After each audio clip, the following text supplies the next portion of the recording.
What up, club members? As always, thank you for being a club member. So I want to continue my little summer series talking about some of the players I covered. And last week, I talked about Bruce Smith, and this time I'm going to talk about Sean Taylor. And it's not just about what we saw on the field, because what you started to see on the field at the end of his life was exactly where these guys hoped he would go. And you could see everything coming together for him. And listen, there's a million reasons why there was a lot of shame or a lot of tragedy in this situation, starting with the fact that he was engaged to be married. He's somebody's son. He's somebody's father. He's, the whole life he had ahead of him. Forget about football, right? Like that's what the biggest tragedy of this all is. From a football perspective, it was also very difficult because he was a guy who was going to go on to have a great career, and he was already in the early stages of that. In his first couple of years, you would see the flashes of greatness, right? You would see some of the big hits. You would see some of the way he moved in the defensive backfield, et cetera. There was that fourth year where it all came together. And the Green Bay game. I wrote about the Green Bay game from 2007, which was arguably his best game ever. But it was also the apex of where the preparation met the talent, and that's what they felt like. The coaches felt like was the difference that year was exactly that, like that his preparation had gotten to a level, and not only his preparation, but his understanding of everything had gotten to a level where it could mesh with his talent to create this great player. And that's what he had become. And that was the start. That's where the year where you said, okay, now it's all coming together, and the Hall of Fame is the next stop in 15 years because that's the level it's at. That Green Bay game was a perfect example. He should have picked off Brett Favre like 5 times that game, had a couple, but could have been a lot more just because of how well he played him, how well he baited him into thinking one thing, knowing he started playing chess with Brett Favre. That's what he was doing, and he was winning that battle. And, so like that was a perfect example of where he was going. So, but I also want to talk about just my memories of my dealings with him, because as you know, like he didn't exactly trust the media. And when I would say this, whenever that happens, I don't take that personally. I think some reporters become wounded by that and they take it personally. Like, he doesn't know me. He didn't know me. I didn't have that kind of relationship with him. So I don't take it as like, oh, he doesn't like me. It's like, okay, the media has to work up and gain their trust with this person. That's our job. Like his job isn't to automatically trust us. Our job is to get him to trust us, right? And how do you do that? It's by being professional. There's a lot of different ways to do that. But I do think, it's funny because he was someone who did not trust easily, whether it was new teammates, but really like the coaches. Greg Williams and I had this conversation, it was after his death, about how like, hey, they had to gain his confidence and trust, or his trust too. And just like just what you're asking him to do, how you're creating a relationship with him. He was big on that. And so I think like they had to do that. And the last step in that is going to be the media. And again, this isn't about the media and Sean Taylor. I'm just telling you my perspective on him and why, my dealings with him. And as that's through the lens of someone in the media, with the media. But you also had a front row seat to watching how this young player was developing and where he was headed. And so, it's funny because with the media. Before I get to that, like if you listen to my interview with Clinton Portis, then you would have heard he and I talking a little bit about Sean at the end of the interview. And it was all, just the maturation of him as a player, as a person. And I saw this through the eyes of John Jansen, who was a tackle here. And I remember talking to Jansen when Sean was a rookie and just asking him about him because there was a lot of talk about him, right? And there were incidents that in some cases were they blown out of proportion, maybe, but they all happened. And then people try to tie it all together and then label him. And I don't like putting labels on guys, right? And I think that's when you say, why didn't he trust? Well, some of that was exactly because of that. Like he didn't like that. And okay, that's his prerogative. But I remember talking to Jansen about him as a rookie, and he's like, he felt it almost felt like he was a little bit aloof at the time because he didn't, there wasn't, he's a safety, one's a right tackle. Like you're not going to have these great interactions. He just said he just quiet, whatever, and didn't have much of a relationship. After he died, I remember talking to Jansen and I hadn't talked to John about him for several years because there wasn't a whole lot of reason to. But after he died, we were like, no, he really had changed and he had developed like a rapport with way more of his teammates.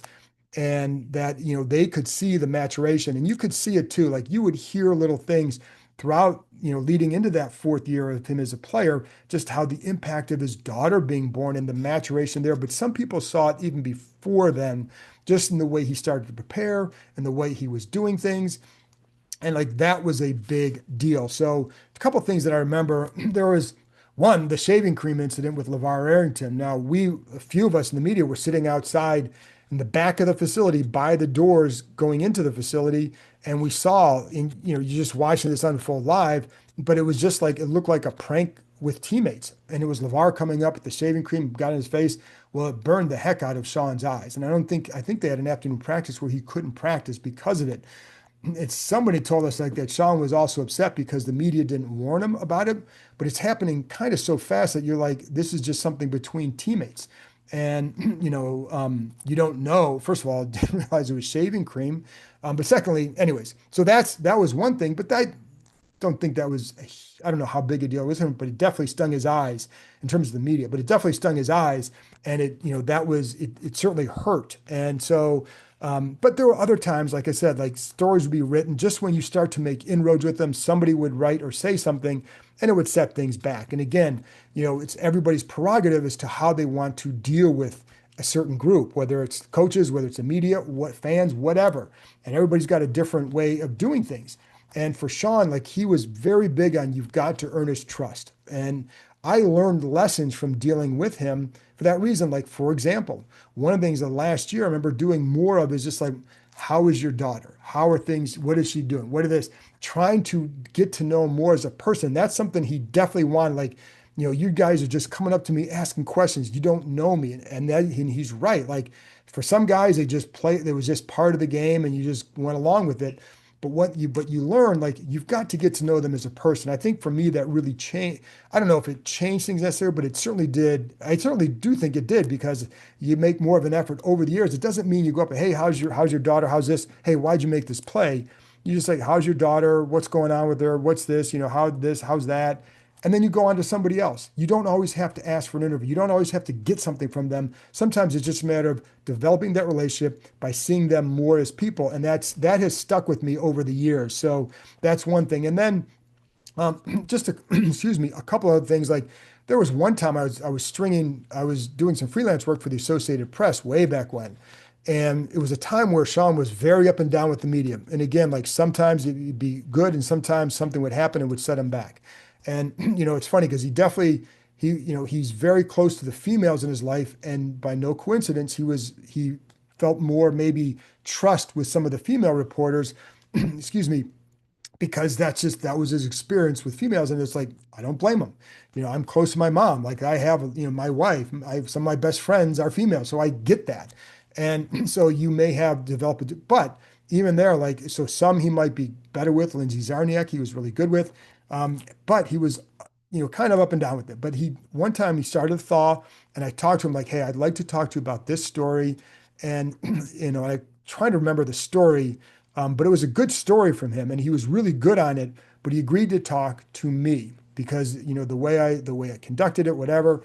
Well, we were out in the parking lot back when we could talk to players in the parking lot. We actually used to be able to do that a lot. And then during the Gibbs years, he shut it down because a lot of good conversations happened in the parking lot that weren't always good for the organization. I'll say that because of what would get out when in those conversations. But so I talked to Sean and someone else came up to him to try and talk to him. Actually, I think it may have been David Aldridge. But what I appreciated from Taylor was like, he said, I only said I would talk to him. And that was it. And so like he was somebody who, if you say this, he's going to do this, right? And so I always appreciated that. Now, again, after that point, still up and down, had to develop it. But as he started to get mature in other areas and as the media started to understand how to deal with somebody, because it's not, like I said, it's not a one size fits all in terms of you're dealing with somebody, right? Like certain players are certain ways and you can talk to them this way. They may want to, they don't care if you get to know them or not. But in this case, you have to, and you have to understand, it's like an umpire. What's the strike zone? Know the strike zone, operate within the strike zone, get to know him as more than just a player, get to know him like away from whatever these incidents you hear about. and don't define him by that. See him as a whole person. So that is a great, great lesson. But anyways, during that last year, he had the birth of his daughter, and just starts to mature with everybody in the building too. And a lot of people, I mean, they clearly loved him a lot, right? But I remember talking to the PR director at the time, Chris Heline, and just like I remember Chris, like this is like 2 weeks before his death, like just saying he's getting there. He's going to be really good. He's getting there. He's getting there. And you could just see it. And I agree with him. Like you could see it. Like the more people were understanding, this is how you need to develop the trust with him. And so it was like you just saw it. And listen, man, the shame of it again is 1,000 times about the tragedy, the person, right? And the people affected in his life, not from a football perspective, not from how the media dealt with him or anything like that, but just the people who loved him, the people that mattered most to him, his fiance, his daughter, his family. He was a brother, he's a son, he's a dad, he was going to be a husband, and he was a great friend to a lot, to more than a few people in that locker room.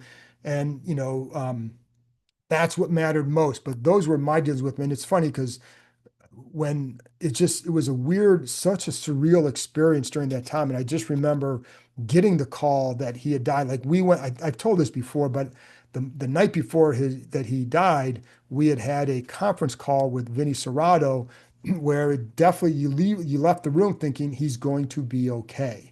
That was the feeling, right? And clearly that wasn't the case. And I think there may have been some signs for them, but it clearly went a lot worse that night. And I got a call. It was like, I don't know, between 5 and 6 a.m. saying that he had died. And it was very, very surreal to go out there and like, this person, like whether or not you have what kind of relationship with him, you're around him all the time. Like, and you're watching him, you are dealing with him, you're dealing with people who love the guy. And so it was very weird and surreal as a reporter to be covering this while having your own internal feelings about it. And there's a obviously, listen, man, you're not a robot. There's emotion attached to it. Like it was difficult for anybody, or should have been, right? And I know for me it was, because again, it's a tragedy. And you have to look at it not just like, oh, this was the player. You look at it from a human perspective, way beyond football. And that's what, you see guys leave the team all the time. They get hurt, their careers get shortened. But this was, again, people losing somebody that mattered greatly to them. And that still resonates today. And that's what always was the shame of it all. And I'll talk to Steve Jackson, who was his coach here at the time, every once in a while. And like the topic always goes back to Sean and what he could have become, how dominant he could have been in this era of football, and how perfect he was made for further, he would have been great at any era, but the way the game was going, how perfect he was for that era. And so anyways, but it was obviously, it's a shame of what happened. And all I can relate is my experiences with him, which is why I wanted to talk to you about this. And it wasn't just about that. It was about developing everything. It was about, just the media player relationship and how you need to develop a good relationship with people. And it's something I have always remembered. So Sean Taylor's legacy goes, there's football, there's the person, there's this, but that's something that I took away from him as well, is just get to know them more as people and don't always ask them for something. Just get to know them. Anyways, folks, thanks a lot, and I'll talk to you next time.